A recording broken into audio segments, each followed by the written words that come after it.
आज की इस वीडियो में हम लोग देखने वाले हैं इंग्लिश ग्रामर के कुछ एमसीक्यू क्वेश्चंस। तो चलिए वीडियो को शुरू करते हैं, क्योंकि बहुत ज़्यादा डिमांड आ रहा था कि सर एमसीक्यू पे वीडियो बनाइए, एमसीक्यू पे वीडियो बनाइए। तो लीजिए वीडियो आ गया है, तो चलिए वीडियो को शुरू करते हैं। तो फर्स्ट क्वेश्चन देखते हैं क्या कहता है आपका। देखिए, why dash you break your promise, why dash you break your promise. तो यहाँ पे आपको बताना है कौन सा ऑप्शन सही है। डिड आएगा या फिर डज आएगा या फिर डन आएगा या फिर इज। नीचे में क्या है, इज है। तो देखिए, इज यू के साथ तो कभी भी लगता ही नहीं है, तो ऑप्शन डी तो आपका ऐसे ही कट गया। ठीक है, ऑप्शन डी तो कभी होगा नहीं। और देखिए, डन डायरेक्ट वर्ब का थर्ड फॉर्म प्रयोग नहीं किया जाता है। ठीक है, डायरेक्ट वर्ब का थर्ड फॉर्म प्रयोग नहीं किया जाता है। थर्ड फॉर्म कब लगता है, जब आपका हैव आता है या फिर आपका हैज़ आता है या फिर आपका हैड आता है। ये तीनों जब रहता है तभी हम लोग वर्ब का थर्ड फॉर्म यूज़ करते हैं। तो ये तो गलत ही हो गया, ये नहीं होगा। तो इसका मतलब है ये ऑप्शन गया, इज नहीं होगा। ठीक है, और यू के साथ डस तो कभी भी लगता ही नहीं है। तो बचा कौन ऑप्शन, तो ऑप्शन नंबर ए। ठीक है, तो ऑप्शन नंबर ए बिल्कुल सही जवाब हो जाएगा। तो गाइज आगे बढ़ते हैं, आगे देखते हैं क्वेश्चन नंबर 2 क्या कहता है। क्वेश्चन नंबर 2 देखिए क्या कहा जा रहा है। Do you know I asked by them to be honest. तो गाइज यहाँ पे ऑप्शन एलिमिनेशन ट्रिक लगाते हैं, जो हम लोगों ने फर्स्ट में अप्लाई किया था। तो चलिए देखते हैं। आई के साथ एम लग सकता है, यानी ये ऑप्शन हो सकता है। आई के साथ इज तो कभी लगेगा ही नहीं, ये ऑप्शन ऐसे ही गया। ठीक है, आई के साथ वर्ड नहीं लगता है, ये भी ऑप्शन गया। और आई के साथ आर भी नहीं लगता, यानी ये ऑप्शन भी आपका चला गया। यानी आपका ऑप्शन ए ही सही जवाब हो जाएगा। ठीक है, तो आपका 90% से लेकर के 80% तक आपका ये रूल काम करता है, यानी ऑप्शन एलिमिनेशन ट्रिक आपका इतना वर्क करता है। तो आप इसको अपने एग्जाम में भी यूज़ कर सकते हैं। ठीक है, चलिए आगे बढ़ते हैं। आगे देखिए क्वेश्चन नंबर 3 क्या कहा जा रहा है। My father dash news paper after getting up, my father dash news paper after getting up. तो यहाँ पे देखिए क्या होगा, रीड होगा या फिर इज रीडिंग होगा या फिर एम रीडिंग होगा या फिर रीड्स होगा। तो देखिए, जो ऑप्शन पहले कटने वाला उसको काट लीजिए। फादर, माई फादर के साथ कभी भी एम रीडिंग तो कभी भी होगा नहीं, इज रीडिंग हो सकता है। ठीक है, और देखिए रीड तो कभी भी नहीं होगा। ठीक है, रीड क्यों नहीं होगा, क्योंकि ये आपका थर्ड पर्सन है। माई फादर क्या हो गया, आपका थर्ड पर्सन है और ये सिंगुलर है। थर्ड पर्सन सिंगुलर सब्जेक्ट है, और सिंगुलर सब्जेक्ट के साथ V1 का प्रयोग नहीं किया जाता है, बल्कि V5 का प्रयोग किया जाता है। यानी रीड्स हो सकता है, ठीक है, और इज रीडिंग भी हो सकता है। तो कौन सा सही है सर, तो देखिए यहाँ पे एक ING यूज कर लिया गया है, यानी ये वाला ING वाला यहाँ पे नहीं आएगा, यानी रीड्स सही हो जाएगा। ठीक है, my father reads newspaper after getting up, और ये भी डेली रूटीन वाला सेंटेंस है। तो डेली रूटीन वाला सेंटेंस कहाँ पे बनता है, तो प्रेजेंट में बनता है, सिंपल प्रेजेंट टेंस में। ठीक है, जिसको प्रेजेंट इंडेफिनिट के नाम से भी हम लोग जानते हैं। चलिए आगे बढ़ते हैं, आगे क्वेश्चन नंबर 4 देखते हैं क्या कह रहा है। क्वेश्चन नंबर 4 देखिए, I have dash my work. तो यहाँ पे आपको ऑप्शन दिया हुआ है डज, डू या फिर विल डू। तो देखिए, आई हैव यूज कर दिया गया है, तो हैव के साथ तो यहाँ पे डज कभी भी नहीं आएगा, डू कभी भी नहीं आएगा, और यहाँ पे हैव पहले से है तो विल कैसे आ जाएगा, तो विल भी नहीं होगा। यानी कि ऑप्शन नंबर डी ही आपका बिल्कुल सही जवाब होगा। ऑप्शन नंबर डी क्या है, डन। और डन आपका देखिए थर्ड फॉर्म भी है, डन आपका क्या है, थर्ड फॉर्म है, और हैव के साथ थर्ड फॉर्म यूज़ किया जाता है। तो ये ऑप्शन आपका बिल्कुल सही हो जाएगा। ठीक है, चलिए आगे बढ़ते हैं, आगे बढ़ते हैं क्वेश्चन नंबर 5 की ओर। क्वेश्चन नंबर 5 देखिए क्या कहा जा रहा है।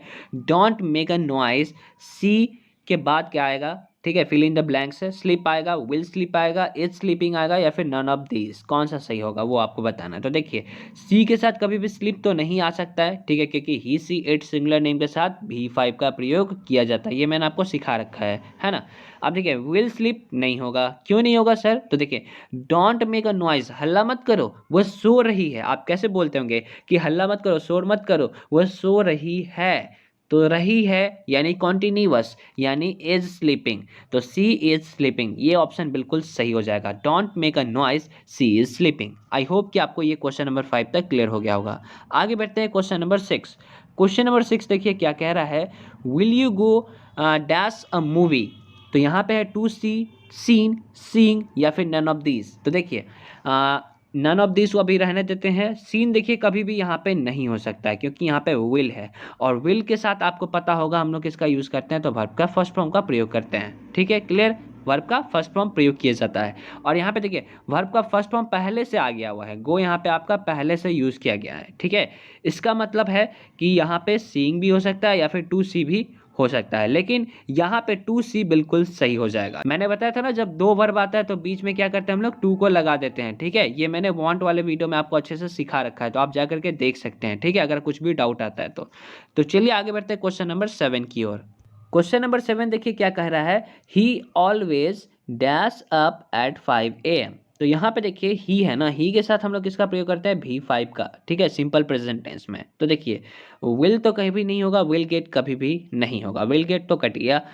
इज गेटिंग अप नहीं होगा। सर ये क्यों नहीं होगा, क्या यहाँ पे देखिए अप पहले से दिया हुआ है, लेकिन यहाँ पे एक और अप दे दिया है, मतलब हो जाएगा ही always getting up at 5 AM। तो ये तो गलत ही हो गया ना, ऑप्शन सी तो ऐसे ही एलिमिनेट हो गया, हट गया, छट गया, है ना। आगे देखिए, he always gets up at 5 AM। ठीक है, और ये डेली रूटीन है, और डेली रूटीन कहाँ पे जाता है, सिंपल प्रेजेंट टेंस में, जिसको हम लोग प्रेजेंट इंडेफिनिट भी बोलते हैं। तो चलिए आगे बढ़ते हैं क्वेश्चन नंबर 8।